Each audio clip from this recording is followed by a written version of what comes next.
ليتوب على مسيء النهار ويبسط يده بالنهار ليتوب على مسيء الليل حتى تطلع الشمس من مغربها أو كما قال صلى الله عليه وسلم.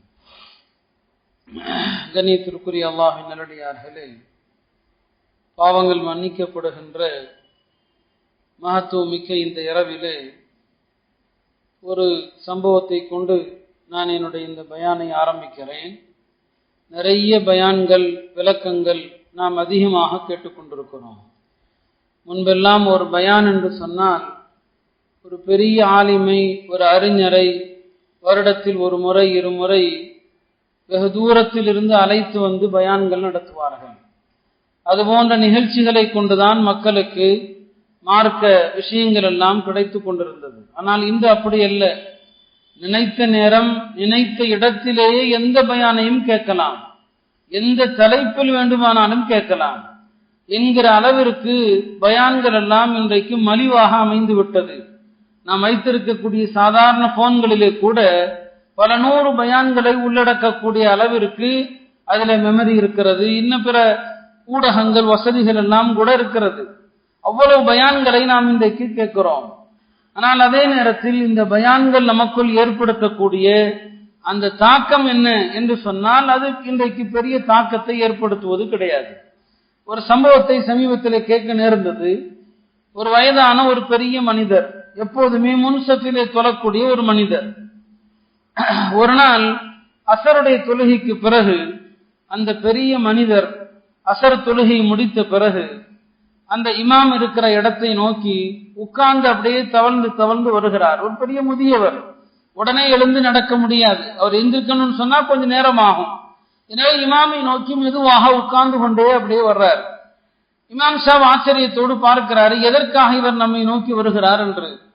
பக்கத்திலே வந்த அந்த பெரியவர் அந்த இமாமுடைய கரத்தை பிடித்து கொண்டு கேட்கிறார், எனக்கு ஏதாவது ஒரு விஷயத்தை கற்றுக் கொடுங்கள், நான் அதை கொண்டு வாழ்க்கையிலே அமல் செய்து பயன்பெற வேண்டும்.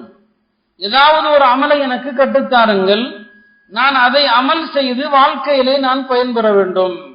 இந்த மாதிரி கேள்வி, இந்த மாதிரியான விஷயம் இருக்கிறதை சஹாபாக்கள் தான் கேட்பாங்க. பெருமானார்ட்ட, ரசூல் ஸல்லல்லாஹு அலைஹி வஸல்லம் அவங்கள்ட்ட வரக்கூடிய தோழர்கள் இப்படிதான் கேட்பாங்க. ஏதாவது ஒரு அமலை எங்களுக்கு சொல்லுங்கள் யா ரசூலல்லாஹ், துல்லனி அலா ஷை யன்ஃபஅனி அல்லாஹ், அல்லாஹ் எனக்கு பலன் தரக்கூடிய ஒரு அமலை சொல்லுங்கள் என்று சஹாபா பெருமக்கள் தான் கேட்பாங்க. அந்த பெரிய மனிதர் அந்த இமாமை நெருங்கி கேட்கிறார், ஒரு அமலை எனக்கு சொல்லுங்கள், நான் இதோ முதியவனாகிவிட்டேன், நான் அமல் செய்தால் பயன் தரக்கூடிய ஒரு அமலை சொல்லுங்கள். அந்த இமாம் சாப் சொல்லுகிறார், நீண்ட நேரம் யோசித்து பார்த்து இவருக்கு என்ன அமலை சொல்லுவது? மார்க்கத்திலே எத்தனையோ உபதேசங்கள் இருக்கிறது, எத்தனையோ அறிவுரைகள் இருக்கிறது, என்ன சொல்வது இவருக்கு? உடனே அவருக்கு ஞாபகத்திலே ஒரே ஒரு ஹதீஸ் தான் வருகிறது. நாம் அடிக்கடி அந்த ஹதீஸை சொல்லுவோம். பெருமானார் ஸல்லல்லாஹு அலைஹி வஸல்லம் அவர்கள் ஒரு தஸ்பீஹனுடைய சிறப்பை பற்றி சொன்ன ஒரு ஹதீஸ். சரி, இந்த ஹதீஸ அவருக்கு சொல்லலாம், இந்த பெரியவருக்கு சொல்லலாம் என்று அந்த ஹதீஸை அந்த பெரியவருக்கு சொல்கிறார். பெரியவரே, பெருமானார் ஸல்லல்லாஹு அலைஹி வஸல்லம் அவர்கள் சொன்னார்கள், கலிமத்தானி, ரெண்டு கலிமாக்கள், ரெண்டே ரெண்டு வார்த்தைகள், ஹபீபத்தானி இலர் ரஹ்மான், அது ரஹ்மான் ஆகிய அல்லாஹ்வுக்கு மிகவும் பிரியமானவை, சஃபீபத்தானி அலல் லிசான், நாவிலே சொல்வதற்கு ரொம்ப ரொம்ப லேசானவை, சகீலத்தானி அலல் மீசான், நாளை மறுமையிலே அல்லாஹுடைய அந்த தராசிலே கனமானவை. ரெண்டே ரெண்டு வார்த்தைகள் அவை, அல்லாஹ்வுக்கு பிடித்தமானதும் நாவிலே சொல்வதற்கு எளிதானதும் நாளை தராசிலே கனமானதும்.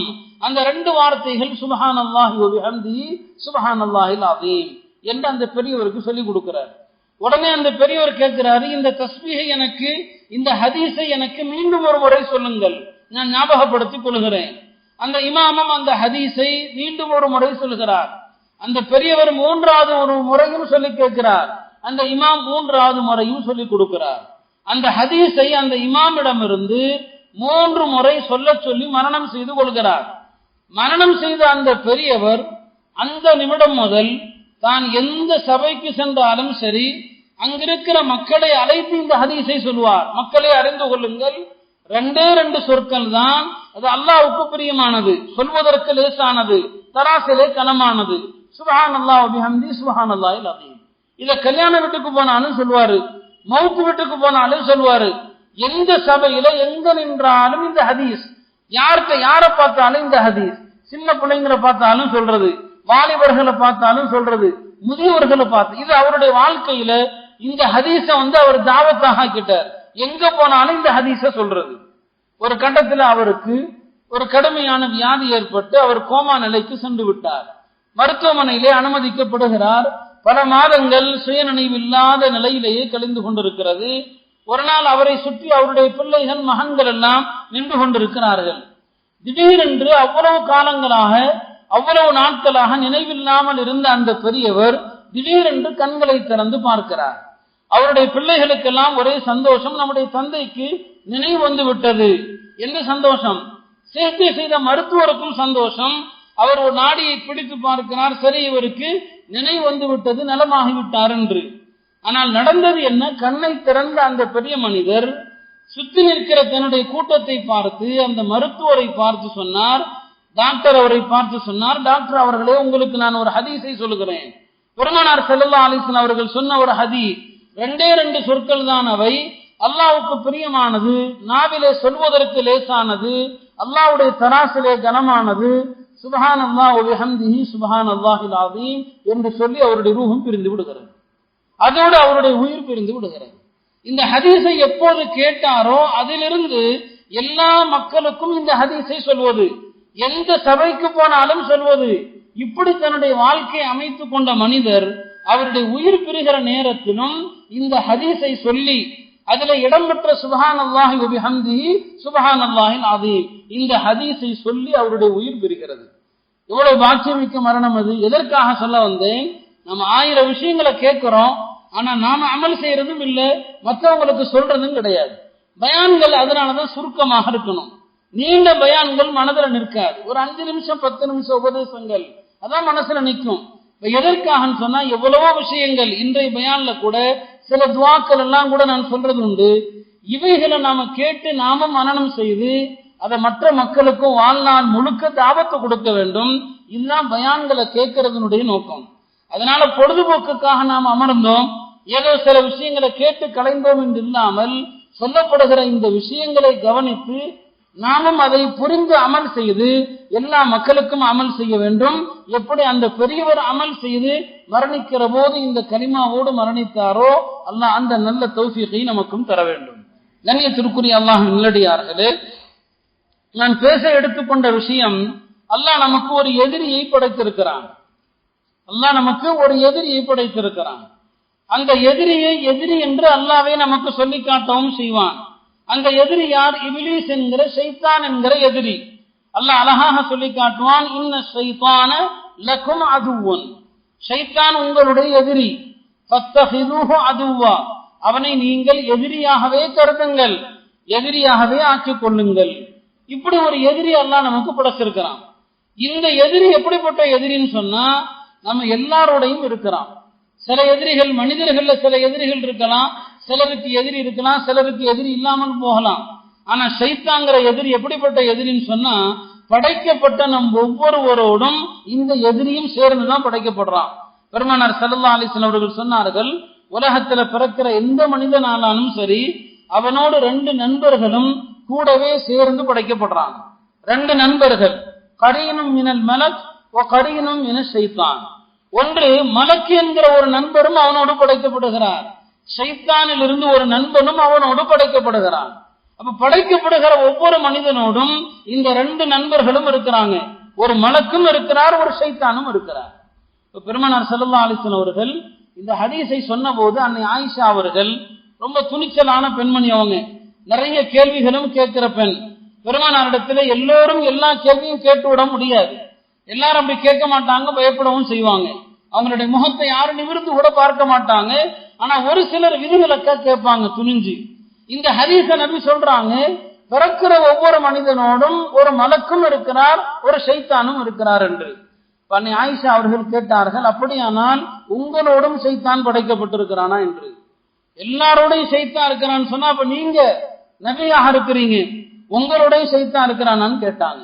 நபி ஸல்லல்லாஹு அலைஹி வஸல்லம் அவர்கள் சிரித்துக் கொண்டே சொன்னார்கள், ஆம், என்னோடும் ஷைத்தான் படைக்கப்பட்டிருக்கிறான், மலக்கும் ஷைத்தானும் என்னோடும் படைக்கப்பட்டிருக்கிறார்கள். ஆனால் வித்தியாசம் என்ன? உங்களுடைய ஷைத்தான் ஷைத்தானாகவே இருக்கிறான், என்னுடைய ஷைத்தான் முஸ்லீம் ஆகிவிட்டான். உங்களோடு இருக்கிற ஷைத்தான்கள் ஷைத்தான்களாக தான் இருப்பாங்க, இப்லீஸ்களாக தான் இருப்பாங்க. ஆனா என்னோட உள்ள ஷைத்தான் அல்ல, அவன் முஸ்லீம் ஆகிவிட்டான் என்று பெருமானார் ஸல்லல்லாஹு அலைஹி வஸல்லம் அவர்கள் சொன்னார்கள். ஆக இந்த ஹதீஸ் என்ன உணர்த்துகிறது? ஒவ்வொரு மனிதரோடும் ஷைத்தான் இருக்கிறான், படைக்கப்பட்டிருக்கிறான். இந்த ஷைத்தான்கள் நம்முடைய உள்ளத்துல பல வகையான குழப்பங்களை ஏற்படுத்துறாங்க. இந்த ஷைத்தான்கள் ஏற்படுத்தக்கூடிய சூழ்ச்சிகள் என்ன? ஷைத்தானுடைய சூழ்ச்சி வலைகள். அந்த சூழ்ச்சி வலைகளிலிருந்து நாம் தப்பிப்பது எப்படி? இதுதான் இன்றைக்கு நான் சொல்ல போகிற உபதேசம்.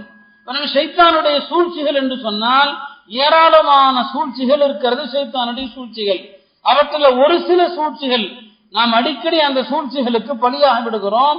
அவற்றில் சிலவற்றை நினைவுபடுத்த விரும்புகிறேன். ஒரு மனிதனை வழிகெடுப்பதற்கு ஷைத்தான் பல ஆயுதங்களை பயன்படுத்துறான், பல தந்திரங்களை பயன்படுத்துகிறான்.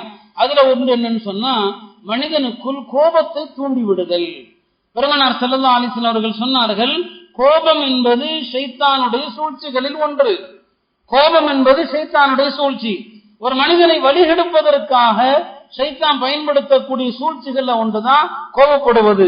ஒரு முறை பெருமானார் ஸல்லல்லாஹு அலைஹி வஸல்லம் உடைய சபையிலே ஒரு சஹாபி, அவருக்கு திடீரென்று கடுமையான கோபம், மிக கடுமையான கோபத்திலே அவருடைய முகமெல்லாம் சிவந்து அவருடைய மூக்கு பிளந்து விடும் அளவிற்கு கோபத்தில் இருக்கிறார்.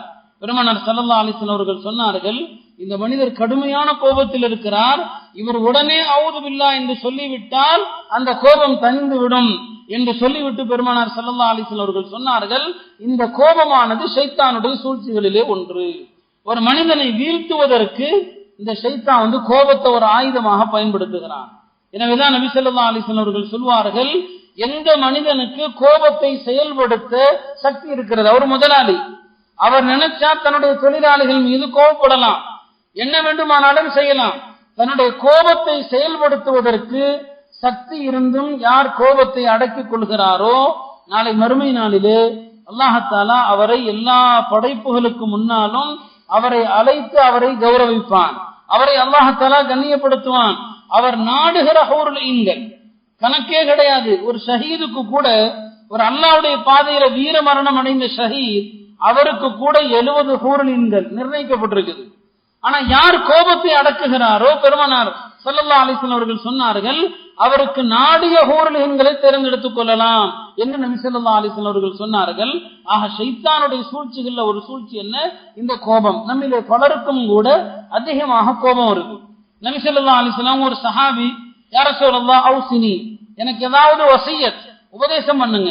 நபி சொன்னார்கள், லா தக்லப், கோபப்படாதே. திரும்பவும் கேட்கிறாரு, அவுசினி யா ரசூலல்லாஹ், இன்னும் ஏதாவது உபதேசம் செய்யுங்கள். பெருமானார் சொன்னார்கள், லா தக்லப், கோபப்படாதே. மீண்டும் கேட்கிறாரு, நபி சொன்னாங்க கோபப்படாதேன்னு சொல்லி. ஹஜ்ரத் அப்துல்லாஹ் இப்னு உமர் அவர்கள் சொல்லுகிறார்கள், நான் பெருமானாருடைய இந்த ஹதீஸை நான் யோசித்து பார்த்தேன், ஏன் நபி அவர்கள் கோபப்பட வேண்டாம் என்று அழுத்தமா ஏன் சொல்றாங்கன்னு சொன்னா, யோசித்து பார்த்தால் எல்லா தீமைகளுக்கும் தாயாக விளங்குவது கோபம்.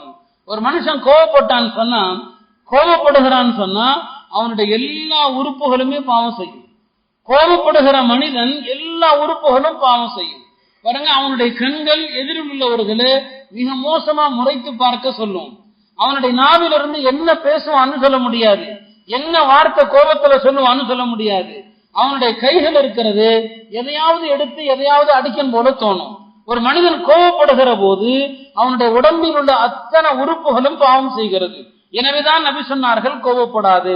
ஆக இது ஷைத்தானுடைய முதல் சூழ்ச்சி என்ன? கோபம், மனிதனை கோபத்தின் மூலமாக வழிகெடுப்பது. இரண்டாவது ஷைத்தானுடைய சூழ்ச்சிகள்ல இரண்டாவது சூழ்ச்சி என்னன்னு சொன்னா, உலமாக்கள் சொல்வார்கள் தஸ்கீலு தாஅத்தி. ஷைத்தானுடைய சூழ்ச்சிகளை உண்டு என்ன? ஷைத்தான் வழிபாடுகள், வணக்கங்கள், இதை நமக்கு ரொம்ப பாரமா காட்டுவான். ஒரு பாவம் செய்யறத ஷைத்தான் லேசாக்கிடுவான். ஆனா வணக்க வழிபாடுகள் அதை ஷைத்தான் ரொம்ப கஷ்டமாக காட்டுவான். அல்லாஹ் குர்ஆன்ல சூரத்துல் பக்ரால சொல்ற மாதிரி, இந்த தொழுகையானது இன்னஹா லகபீரத்துன், தொழுகைங்கிறது ரொம்ப பாரதூரமானது, இல்லா அலல் ஹாஷிஈன், அல்லாஹ்வை அஞ்சி நடக்கக்கூடிய மக்களை தவிர மற்றவர்களுக்கு தொழுகை வாரம்.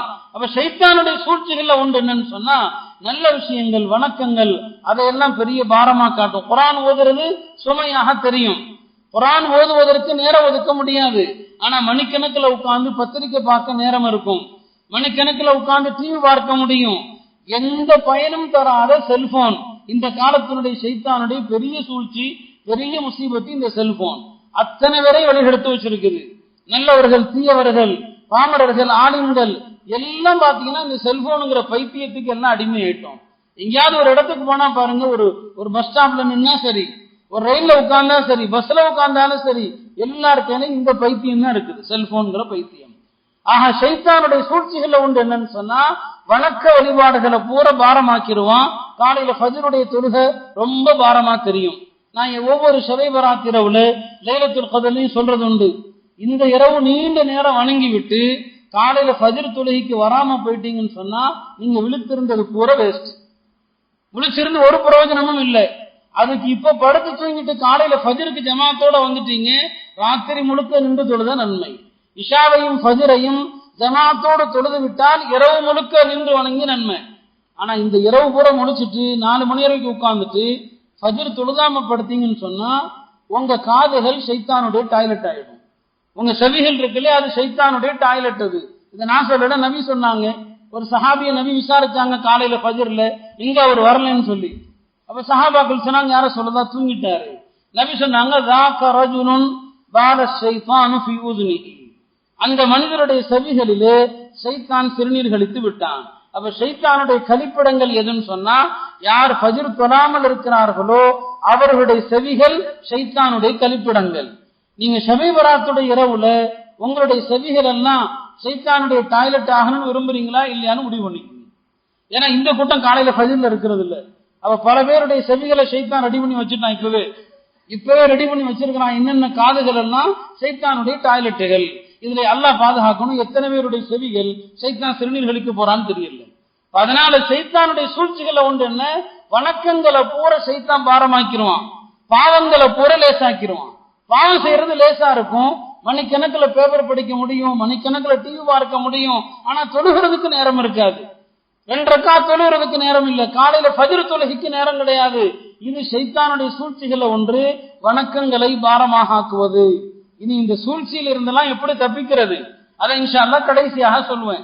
இது இனி ஷைத்தானுடைய சூழ்ச்சி என்னன்னு, இப்போ வணக்கங்களை எல்லாம் பாரமாக ஆக்கி நம்மை வணக்கங்களை விட்டும் தூரமாக ஆக்கிடுவான்.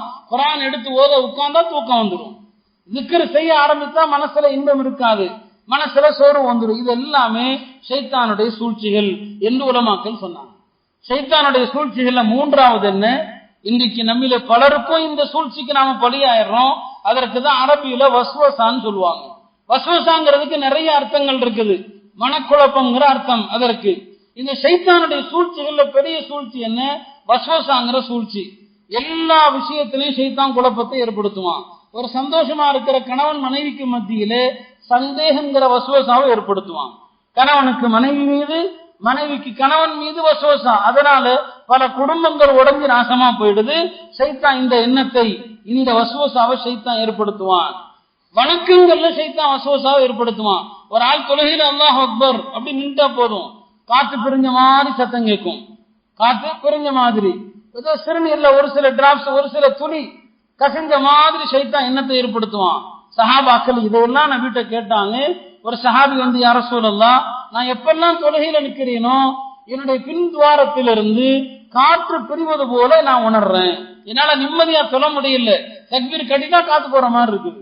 இப்ப நபி சொன்னாங்க, கவலைப்பட வேண்டாம், இது ஷைத்தானுடைய சூழ்ச்சி. ஒரு மோமின் தொழுகைக்காக நின்று விட்டால் அவருடைய பின்துவாரத்திலே சென்று ஷைத்தான் ஊதுகிறான். பின்துவாரத்துல ஷைத்தான் ஊதுறான். எதற்காக சொன்னா, காத்து பிரிஞ்சிருச்சுன்னு சொல்லி அவருடைய தொழுகை கெடுக்கணும், அவர் மறுபடியும் போய் உதவி செய்யணும், திரும்ப வந்து தொழணும். இப்படியே அவனுடைய தொழுகையை பாழாக்குறதுக்கு ஷைத்தான் செய்யக்கூடிய சூழ்ச்சின்னு சொன்னாங்க. இன்னொரு சஹாபி வந்து சொன்னாங்க, யா ரசூலல்லாஹ், நான் தொழுகைக்காக உதவி செஞ்சுட்டு வர்றேன், ஆனா உதவி செஞ்சுட்டு வரும்போது எனக்கு சந்தேகம் வருது, என்னுடைய உறுப்பிலிருந்து சிறுநீர் கசிந்து விட்டதோ என்று. நபி சொன்னாங்க, கவலைப்படாத, இதுவும் ஷைத்தானுடைய வஸ்வசா, ஷைத்தானுடைய சூழ்ச்சி. இது ஷைத்தான் குழப்பத்தை ஏற்படுத்துறான். நீ நிம்மதியா தொழக்கூடாதுங்கிறதுக்காக உதவி செஞ்சுட்டு வரும்போது உன்னுடைய உறுப்பிலிருந்து சிறுநீர் கசிஞ்ச மாதிரி சந்தேகத்தை ஏற்படுத்துறான். ஆனா கசியாது, அது சந்தேகம். அதுக்கு ஒரு வழியை நபி சொல்லி கொடுத்தாங்க. இந்த சந்தேகம் வராம இருக்கிறதுக்கு என்ன செய்யறது, நபி சொன்னாங்க, உதவு செஞ்சு முடிச்சிட்டு பாருங்க, உதவுல நிறைய சுன்னத்துகள் இருக்குது. அதுல பல சுன்னத்துகளை நம்ம செய்யறோம், நிறைய சுன்னத்துகளை விடவும் செய்யறோம். உதவுல நிறைய சுன்னத்துகள் உண்டு. அதுல வந்து என்ன, உதவு செய்து முடித்த பிறகு நபி ஸல்லல்லாஹு அலைஹி வஸல்லம் அவர்கள் 3 காரியங்கள் செய்வாங்க. உதவு செஞ்சு முடிச்சாங்கன்னா 3 காரியங்கள் செய்வாங்க. ஒன்று, உதவு செஞ்சு முடிச்சதுமே அந்த தண்ணீரை எடுத்து பெருமானார் ஸல்லல்லாஹு அலைஹி வஸல்லம் அவர்கள் தன்னுடைய முன்னெற்றியில அப்படி ஊத்துவாங்க. அது அப்படியே தாடி வழியாக நனைஞ்சு விழும். நெற்றியில அப்படி ஊத்தி விட்டுருவாங்க கொஞ்சம் தண்ணி எடுத்து. இரண்டாவது, பெருமானார் என்ன செய்வார்கள் என்று சொன்னால், உதவு செய்து முடித்ததும் அந்த உதவனுடைய மிச்ச தண்ணீரை எடுத்து குடிப்பாங்க. உதவனுடைய மிச்ச தண்ணீர், அது இப்போ உள்ள ஹவுது தண்ணீர்ல நம்ம அப்படி குடிக்க முடியாது. வீட்டுல உதவு செய்யறோம், வீட்டு தண்ணீர்ல உதவு செய்யறோம்னு சொன்னா அந்த உதவு செய்த பிறகு அந்த பாத்திரத்தினுடைய தண்ணீரை குடிப்பார்கள். மூன்றாவது, பெருமானார் என்ன செய்வார்கள் என்று சொன்னால், உதவு செய்து முடித்த பிறகு கொஞ்சம் தண்ணீரை எடுத்து நம்முடைய ஆடையில அந்த மர்ம உறுப்பை ஒட்டிய பகுதியில தெளித்து விடுவாங்க. அந்த உறுப்பை ஒட்டிய பகுதியில தெளிப்பாங்க. இது எதற்காக அப்படின்னா, ஒருவேளை சைத்தான் நமக்கு சந்தேகத்தை ஏற்படுத்தினான்னு வைங்க, நாம தொழுதுட்டு இருக்கிறோம், ஈரமா இருக்குது, ஆஹா ஒருவேளை உறுப்பில் இருந்து சிறுநீர் கசிந்து விட்டதோ அப்படின்னு சைத்தான் வசவசா ஏற்படுத்தினான்னா, நபி சொன்னாங்க, நீங்க ஆல்ரெடி ஏற்கனவே தெளிச்சிருக்கீங்க, அந்த தெளிச்சதான் சொல்லி சமாதானமா அடைஞ்சுக்குங்க. இப்ப அந்த சஹாபி வந்து கேட்கிறாங்க, எனக்கு இது உதவு செஞ்ச பிறகு சிறுநீர் கசிகிற மாதிரி சந்தேகம் வருது. இப்ப நபி சொன்னாங்க, கவலைப்படாதீங்க, இது வசவசா, ஷைத்தானுடைய வசவசா, இது சூழ்ச்சி. இது நீர் என்ன செய்ய வேண்டும், உடனே உதவு செஞ்ச பிறகு உங்களுடைய உறுப்பை ஒட்டி ஆடையில தண்ணீரை தெளித்து விடுங்கள், இந்த வசவசா போயிடும். அப்ப இந்த வசவசாவுக்கான தீர்வையும் பெருமானார் சொன்னாங்க. ஷைத்தானுடைய வசவசால ஒன்றுதான், அல்லாஹ்வை பத்தியே ஷைத்தான் சந்தேகத்தை ஏற்படுத்துவான். நமக்கு தனியா இருந்தோம்னு சொன்னா, இந்த உலகம் எப்படி தோணுச்சு, யார் படைச்சது, இப்படியே கொண்டு போய் கடைசியில ஷைத்தான் இந்த கேள்வியை நிறுத்துவான், அல்லாஹ்வை யார் படைச்சது, அல்லாஹ்வை யார் படைச்சது. சஹாபாக்களும் சொன்னாங்க நபியிடத்துல, யார சொல்லலாம், எங்களுடைய உள்ளத்துல நாங்க வெளியில சொல்ல முடியாத அளவுக்குள்ள சந்தேகம் தான் ஏற்படுது, நாங்க அதை சொல்றதுக்கே பயப்படுறோம், அதை சொல்வதை காட்டிலும் எங்களுடைய நாவுகள் நெருப்பால் நிரப்பப்படுவது மேலானது. அப்படின்னா அவ்வளவு சந்தேகம் வருது எங்களுக்கு, அல்லாஹ் பத்தியே சந்தேகங்கள்லாம் வருது. பெருமானார் சொன்னார்கள், ஈமான் இருக்கிற உள்ளத்துலதான் சந்தேகங்களும் வரும். எந்த உள்ளத்துல ஈமான் இருக்குதோ அந்த உள்ளத்துல சந்தேகம் வரும். ஹஜ்ரத் இப்னு அப்பாஸ் ரலியல்லாஹு அன்ஹு அவர்களிடத்துல கேட்கப்பட்டது, இது மாதிரி ஷைத்தான் வஸ்வசாவை ஏற்படுத்துறான், அல்லாஹ் யார் படைச்சதெல்லாம் கேள்வி வந்துருது. இப்னு அப்பாஸ் சொன்னார்கள், இந்த சந்தேகம் எப்போது வந்து விட்டாலும் உடனே சொல்லுங்கள், குல் ஹுவல்லாஹு அஹத், இந்த சூரா ஓதிடுங்க, அவ்வளவுதான். அல்லாஹ் யார் படைச்சதுங்கிற சந்தேகம் ஷைத்தான் எல்லாருடைய உள்ளத்திலையும் போடுவான். இந்த சந்தேகம் வந்து விட்டால் குல் ஹுவல்லாஹு அஹத் ஓதுங்க, அந்த சந்தேகத்தை நீக்கிறோம். ஆக ஷைத்தானுடைய சூழ்ச்சிகள்ல ஒன்றுதான் இந்த வஸ்வசா, குழப்பம் ஏற்படுத்துற ஒரு சூழ்ச்சி. அடுத்து நாலாவது, ஷைத்தான் மனிதர்களை வழிகெடுப்பதற்காக அவன் செய்யக்கூடிய சூழ்ச்சிகள்ல மோசமான ஒரு சூழ்ச்சி என்ன, மனிதர்களை நிர்வாணமாக ஆக்கக்கூடிய சூழ்ச்சி. மனிதர்களை நிர்வாணம் ஆக்கிறது. ஷைத்தான் வந்து நம்முடைய தாய் தந்தையரான ஆதம் ஹவ்வாவை என்ன செஞ்சா, முதல்ல ஷைத்தான் செஞ்ச வேலை என்ன, சொர்க்கத்துல ஆதமும் ஹவ்வாவும் ஆடையோடு இருந்தார்கள், ஆடையோட தான் இருந்தாங்க. ஷைத்தான் முதல்ல செஞ்சது என்ன, அந்த 2 பேரையும் நிர்வாணமாக ஆக்கிட்டான். அல்லாஹ் குர்ஆன்லயே சொல்லி காட்டுறான், லியுபதிய லஹுமா மா ஊரிய அன்ஹுமா மின் சௌஆத்திஹிமா, ஒரு பாவத்தை செய்ய வைத்து ஆதமையும் ஹவ்வாவையும் நிர்வாணமாக ஆக்கினான் ஷைத்தான். ஷைத்தானுடைய மோசமான சூழ்ச்சிகள்ல ஒன்றுதான் மனிதர்களை நிர்வாணமாக ஆக்குவது. இந்த சூழ்ச்சிக்கு தான் இன்னைக்கு மேற்கத்திய உலகம் அது பலியாகி அதுல நாசமாகி, இந்த நிர்வாண கலாச்சாரத்துல அழிந்து நாசமாகி இன்றைக்கு அவங்க சத்தியத்தை தேட ஆரம்பிக்கிறாங்க. ஆனா இன்னைக்கு இந்த நிர்வாண கலாச்சாரம் முஸ்லிம்கள்ட்ட பரவி கொண்டிருக்கிறது. இந்த நிர்வாண கலாச்சாரம் யார் மூலமாக, பெண்கள் மூலமாக தான் பரவுது. பாருங்க, மேற்கத்திய நாடுகள்ல ஆண்கள் முழுசா உட போட்டிருக்கிறான், ஒரு டிரெஸ்ஸுக்கு 3 டிரெஸ் போட்டிருக்கிறான், ஆனா பொம்பளை பூரா எல்லாத்தையும் அவுத்து போட்டு நிக்கிறான். மறைக்க வேண்டிய பெண் எல்லாவற்றையும் நிர்வாணமாக நிற்கிறார், ஆனால் ஆண்கள் எல்லாத்தையும் மறைச்சு நிற்கிறாங்க. இதுதான் ஷைத்தானுடைய சூழ்ச்சிகள்ல ஒன்று, பெண்களை நிர்வாணமாக்குவது. பெருமானார் ஸல்லல்லாஹு அலைஹி வஸல்லம் அவர்கள் சொன்னார்கள், என்னுடைய உம்மத்துல 2 பிரிவினர் நரகவாதிகள், என்னுடைய உம்மத்துல சின்ஃபானி மின் உம்மத்தி மின் அஹ்லின் நார், என் உம்மத்திலே 2 பிரிவுகள் நரகவாதிகள். ஒரு பிரிவு யாருன்னு சொன்னா, தன்னுடைய வேலைக்காரர்களை கொடுமைப்படுத்தக்கூடிய முதலாளிகள், வேலைக்காரங்களை கொடுமைப்படுத்துகிற முதலாளிகள் ஒரு பிரிவு. இரண்டாவது பிரிவு யார் தெரியுமா, அது என்னுடைய உம்மத்திலே பின்னால் தோன்றவிருக்கிற பெண்கள்.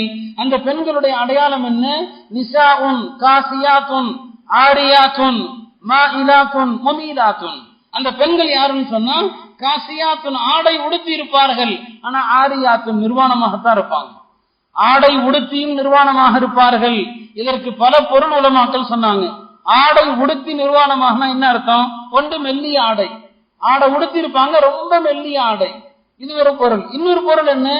ஆடை உடுத்தி இருப்பார்கள் அரைகுறை ஆடை, உடம்பின் ஒரு பகுதி மறைந்து ஒரு பகுதி மறைக்காம இருப்பாங்க. இப்படியும் விளக்கம். இன்னைக்குள்ள பெண்களுடைய பருதாவு கூட அப்படிதான் இருக்கு. நம்முடைய பெண்களுடைய பருதா என்ன? ஒரு பக்கம் ஒரு கருப்பு புருக்காவை போட்டுக்கிட்டு இன்னொரு பக்கம் முடிய தலைமுடிய மறைக்காமல் வெளியில சொல்றாங்க. தலைமுடிய மறைக்கிறது இல்லை, உடலுடைய வேறு சில பகுதிகளை மறைக்கிறது இல்லை. இந்த நிர்வாண கலாச்சாரம் தான் ஷைத்தான் பயன்படுத்தக்கூடிய பெரிய ஆயுதம்.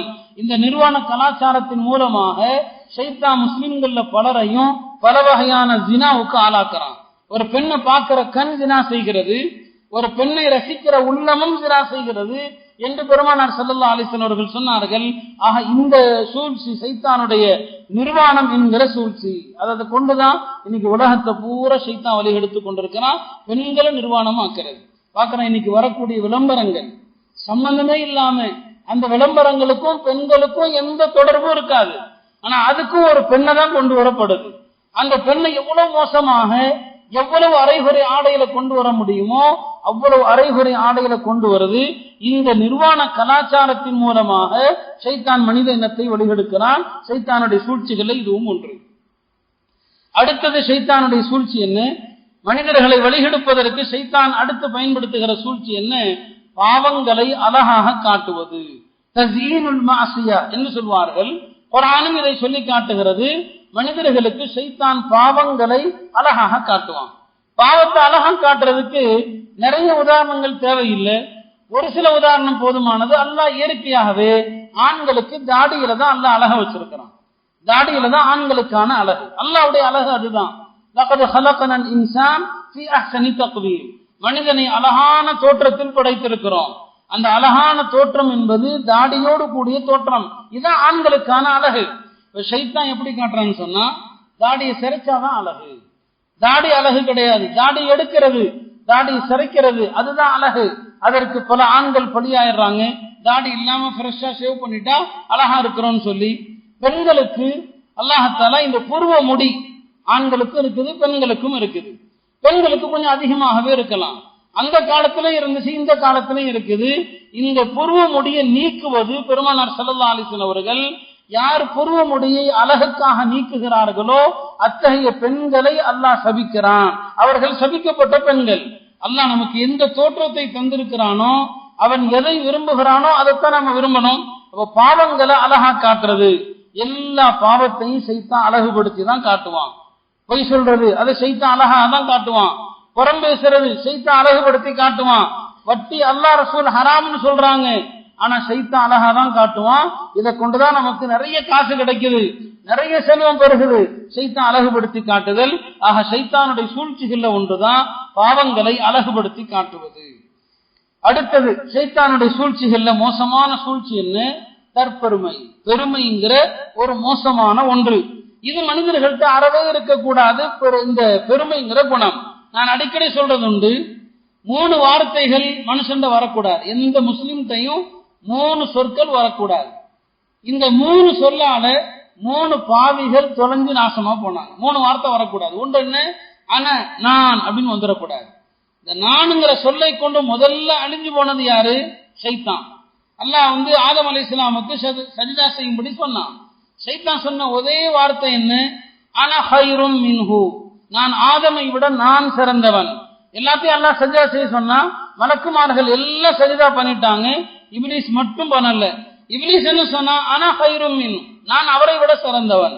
இந்த அனங்கிற நான் என்கிற ஒரு சொல்லுதான் அவனை நிரந்தரமாக சாபத்திற்குரியவனாக ஆக்கிவிட்டது. ஆக அனங்கிற வார்த்தை நான் அப்படின்னு வந்துடக்கூடாது. மனுஷனை அழிக்கக்கூடிய முதல் வார்த்தை. 2வது வார்த்தை என்ன தெரியுமா? நம்மள்ட்ட இருந்து வெளிப்படக்கூடாத வார்த்தை என்ன? லீ, எனக்கே எல்லாம் சொந்தம். இந்த வார்த்தை வந்துடக்கூடாது. இந்த வார்த்தையால் அழிந்து போனவன் யார்? ஃபிரௌன். ஃபிரௌன் என்ன சொன்னான்? மூசா அலைஹிஸ்ஸலாமை பார்த்து, அலைஸலி மிஸ்ரு ஹாதிஹில் அன்ஹார் தஜ்ரி மின் தஹ்தி, என்ன இவரையா நீங்கள் நம்ப போகிறீர்கள்? இந்த மிஸ்ரை சுற்றி ஓடக்கூடிய இந்த நதிகள் எல்லாம் எனக்கு சொந்தம் இல்லையான்னு கேட்டான். அப்ப ஃபிரௌன் பயன்படுத்திய வார்த்தைன்னா லீ, எனக்கு சொந்தம். அதுல அழிஞ்சு போனவன் தான் ஃபிரௌன். அதுல அழிஞ்சு போனவன் இல்ல, எனக்கே எல்லாம் சொந்தம். நான் உதாரணத்துக்கு போன அரசியல் நினைச்சிருவீங்க, தமிழ்நாட்டிலையும் அப்படி எல்லாம் எல்லாமே எனக்கு, நான் தான் நிரந்தரம் என்று சொன்னவர்கள் எல்லாம் என்ன ஆனார்கள் யோசித்து பார்க்க வேண்டும். கடைசி நேரத்தில் யாரையும் பார்க்க முடியாத ஒரு கதிக்கு தள்ளப்பட்டாங்க. எனக்கே எல்லாம் அழிஞ்சு போயிருவாங்க. அல்லாஹ்வுடைய நியதி. மனுஷன் இருந்து வரக்கூடாத மூணாவது வார்த்தை என்ன? இந்தி, என் திறமையால் அப்படின்னு வந்துடக்கூடாது. இதனால் அழிஞ்சு போனவன் யாரு? காரோன்.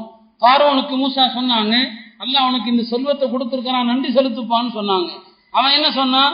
இன்னமா ஊதீதுஹு அலா இல்மின் இந்தி, இதெல்லாம் என்னுடைய திறமையால கிடைச்சதுன்னா அல்லாஹ் பூமிக்குள்ளே கொண்டு போயிட்டான். பூமிக்குள்ள புதைந்து போய்கொண்டே இருக்கிறான் காரோன்.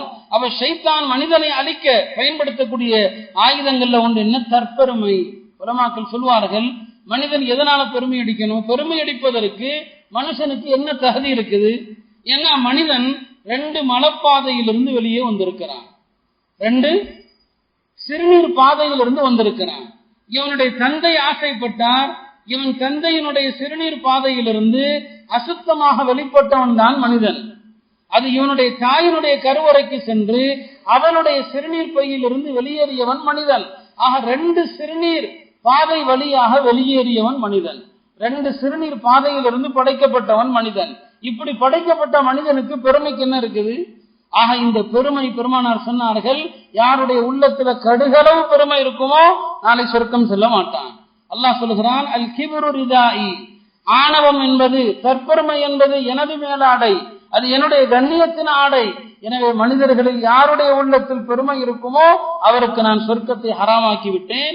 ஷைத்தான் மனிதர்களை அழிப்பதற்கு இந்த ஆணவம், தற்பெருமை என்கிற இந்த குணத்தை கொண்டும் மனிதர்களை ஷைத்தான் அழிக்கிறான்.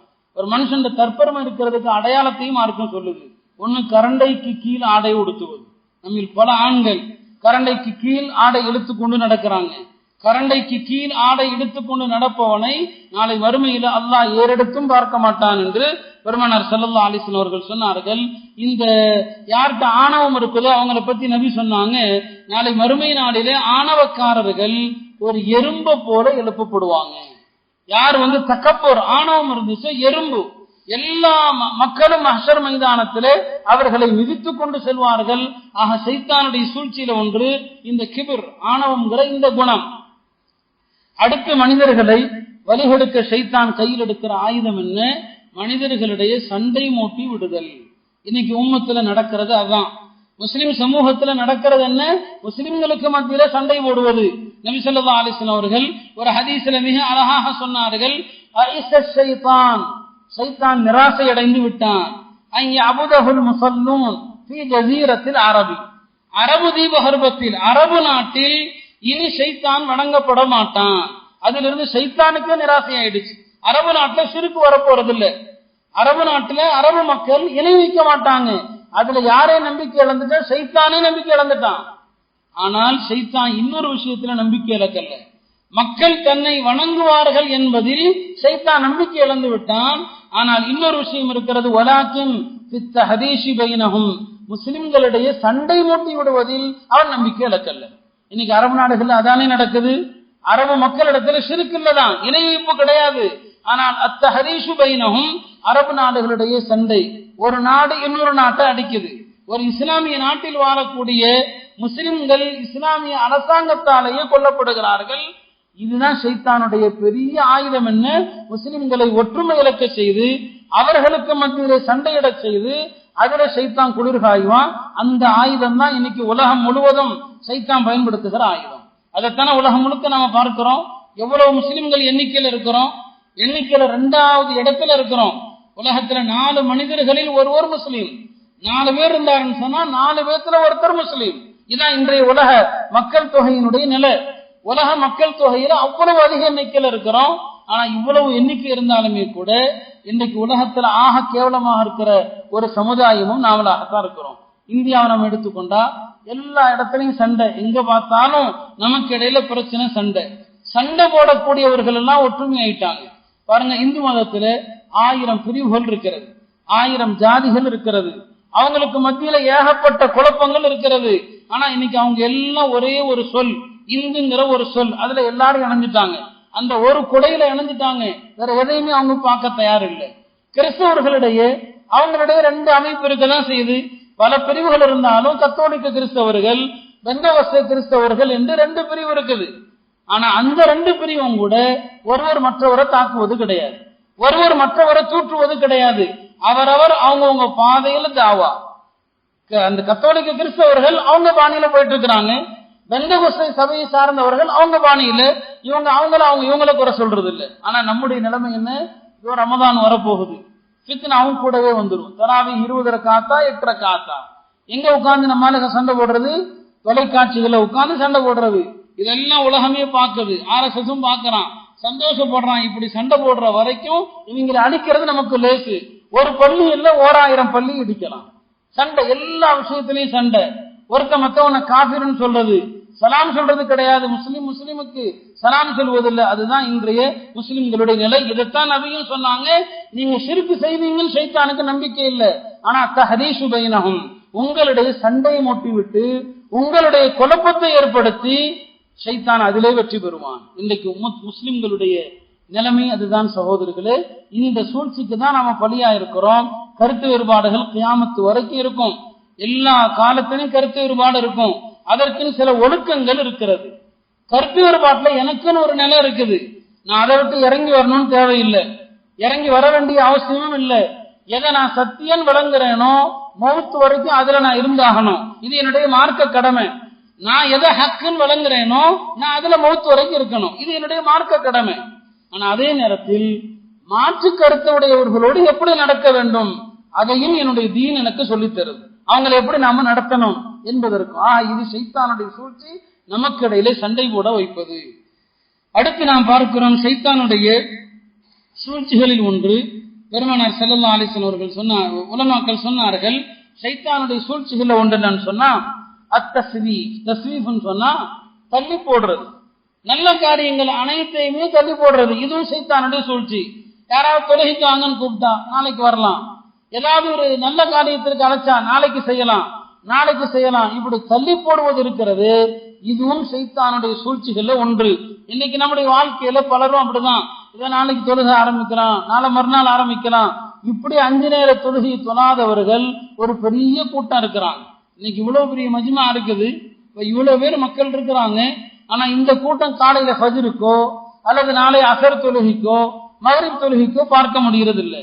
இவங்களுக்கு எல்லாம் என்ன மௌத்துக்குள்ள என்னைக்காவது ஒரு நாள் தொழுகையாளி ஆயிரலாம், மௌத்துக்குள்ள தொழுகையாளி ஆயிரலாம். எந்த நிமிஷம் நமக்கு மரணம் வரும் என்பது நிச்சயம் இல்லை, எந்த நிமிஷம் மௌத்து வரும் என்பதற்கு எந்த உத்தரவாதமும் கிடையாது. ஆக நல்ல காரியங்களை தள்ளி போடுவது, அடுத்து செய்யலாம் நாளை செய்யலாம் என்று தள்ளி போடுவது, இதுவும் ஷைத்தானுடைய சூழ்ச்சிகளில் ஒரு சூழ்ச்சி. மௌலானா தகி உஸ்மானி என்ற ஒரு அறிஞர் சொல்றாங்க, அவர்களுடைய ஷேகுமார்கள் அவங்களுடைய பெரியவர்கள் சொன்னதாக சொல்றாங்க, உங்க உள்ளத்துல என்னைக்காவது ஏதாவது ஒரு